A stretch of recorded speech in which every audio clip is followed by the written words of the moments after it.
কিশোরগঞ্জে ফজলুর রহমানের ছবিতে জুতা পেটা অবাঞ্ছিত ঘোষণা। বিস্তারিত দেখুন ডেস্ক রিপোর্ট। কিশোরগঞ্জে বিএনপির চেয়ারপারসনের উপদেষ্টা ফজলুর রহমানকে জুতা পেটা প্রতীকে কর্মসূচি পালন করেছে সাধারণ শিক্ষার্থীরা। রোববার সন্ধ্যায় গুরুদয়াল সরকারি কলেজ মাঠে এই কর্মসূচি হয়। সম্প্রতি এক টেলিভিশন টকশোতে বিএনপির চেয়ারপারসনের উপদেষ্টা ফজলুর রহমান জামায়াতকে কালোশক্তি এবং তাদের সহযোগীদের রাজাকারের বাচ্চা বলে মন্তব্য করেন।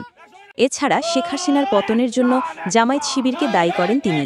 এ মন্তব্যে ক্ষুব্ধ হয়ে শিক্ষার্থীরা এ প্রতীকী প্রতিবাদ কর্মসূচি পালন করে।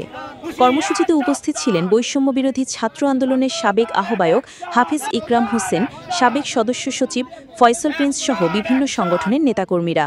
ফজলুর রহমানকে শোকজ করা হয়েছে বলে জানা গেছে, তবে তার বিরুদ্ধে শিক্ষার্থীদের দাবি এখানেই থামছে না।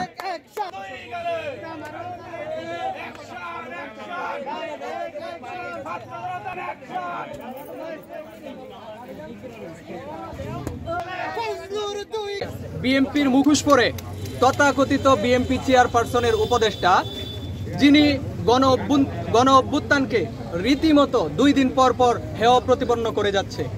আপনারা দেখছেন কখনো কালো জাদু অথবা কখনো সমন্বয়কদেরকে বান্দির বাচ্চা বলে উনি আখ্যায়িত করছে।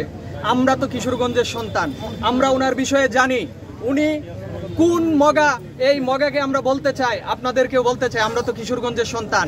এই মগার বাপদাদা কত বড় বড় লোক ছিল, তারা সে যে বান্দির বাচ্চা বলে আখ্যায়িত করে, তার বাপ মা কত বড় শিল্পপতি ছিল, এটা আমরা সবাই জানি। এবং তিনি আজকে এসে বুক ফুলিয়ে যে অহংকার নিয়ে এই তার ছেলে মেয়ের বয়সী সমন্বয়কদেরকে নিয়ে যে কুরুচিপূর্ণ বক্তব্য দিয়ে থাকছেন। আন্দোলন সময়ে তার অবস্থান কি ছিল, তিনি কোথায় ছিল, তার ছেলে মেয়েরা কোথায় ছিল, আমরা এই স্পষ্ট জবাব তার কাছে চাই। এই সকল দল এটার ক্রেডিট নিতে চাই। তাহলে কি আমি বলবো যে এই আওয়ামী লীগ ছাড়া যারা আছে সকলেই কালো শক্তি?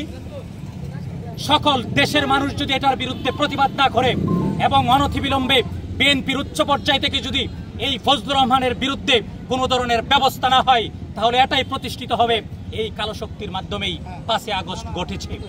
আমরা স্পষ্ট বলতে চাই, ছাত্র জনতাকে চাতুর্য করে, ছাত্র জনতাকে রাজাকার বলে, ছাত্র জনতার অভ্যুত্থানকে অস্বীকার করে এদেশে কোনো ধরনের ফ্যাসিস্ট স্বৈরাচারের আবির্ভাব এদেশের ছাত্র জনতা মেনে নিবে না।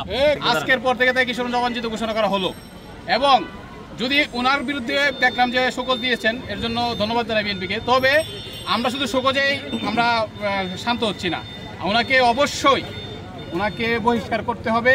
এবং উনি মুজিববাদী শাবক, এর কোনো এটার কোনো মিথ্যা না, এটা সত্য।